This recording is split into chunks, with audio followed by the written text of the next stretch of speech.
आज ही के दिन 25 जून 1975 की रात्रि कांग्रेस उस समय के तत्कालीन प्रधानमंत्री श्रीमती इंदिरा गांधी ने जब उनको इलाहाबाद हाईकोर्ट ने 12 जून को जब उनको चुनाव को स्थगित कर दिया था, रद्द कर दिया था, वो तिलमिला गई।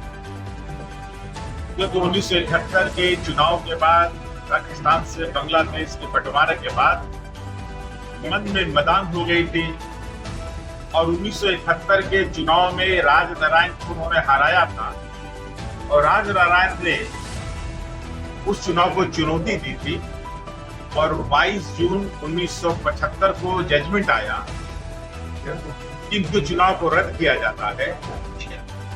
श्रीमती इंदिरा गांधी सुप्रीम कोर्ट जाती है, 24 तारीख को उनको पीएम तो बहाल हो जाता है लेकिन लोकसभा में जाने की अनुमति नहीं होती। मात्र 24 घंटा 24 जून यानी 24 घंटा में ही उन्होंने बिना मंत्रिपरिषद के बैठक किए हुए आपातकाल लगा लिया, मजबूरन राष्ट्रपति से साइन कराया और 26 को उन्होंने मंत्रिपरिषद साइन कराया। और संविधान का बार बार उल्लंघन कांग्रेस के सरकारों ने किया है। 1947 से लेकर अब तक 90 बार 356 का दुरुपयोग किया है। 90 बार उन्होंने भारत के चुनी हुई राज्य सरकार को बर्खास्त करने का काम किया है और वो आज संविधान की दुहाई दे रही है। बार बार संविधान का उल्लंघन तो उन्होंने किया, इसलिए आज संपूर्ण देश में प्रत्येक 1974 के 75 के बाद से हम लोग काला दिवस से मनाते हैं। जनता को क्या इस बार बिरला जी लगता है, लेकिन विपक्षी दावा कर रही इस बार। ठीक है, लेकिन बहुमत हमारे पक्ष में न है। देखिए, कोई 50% अंक लाकर नाच रहा है, हम 90% लाने वाले, हम नाच नहीं रहे हैं, ठीक है ना। पड़ोसी इसलिए खुश है कि हम 90% लाए, वो तो 40% लाया है, उस जगह पड़ोसी को 99 क्यों नहीं आया? इसलिए बोमबेड़ा बनने जा रहे, इसमें इफ बट नहीं है, कल इसका चुनाव मीडिया ऐसा बोलता है। देवघर क्या कुछ कहेंगे?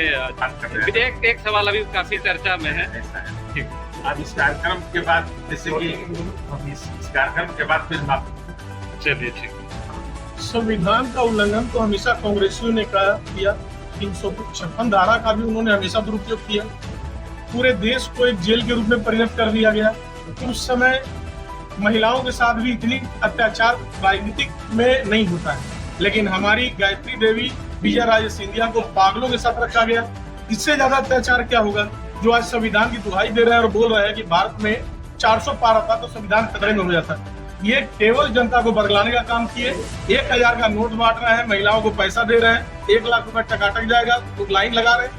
खाली झूठ बोलने की इनकी राजनीतिक आज तक रही। 60 सालों में इन्होंने क्या किया देश में? केवल जनता को ठगने का काम।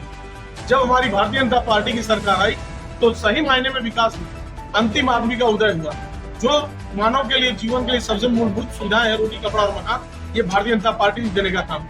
और ये तो केवल संविधान का मजाक उड़ाए, तुष्टीकरण की राजनीति की। इसी को बताने के लिए आज हम काला धन उठा रहे हैं कि कांग्रेस हमेशा जनता को ठगने का काम की है, संविधान का मखौल उड़ाने का काम की है। इसलिए हम इसे याद रखें।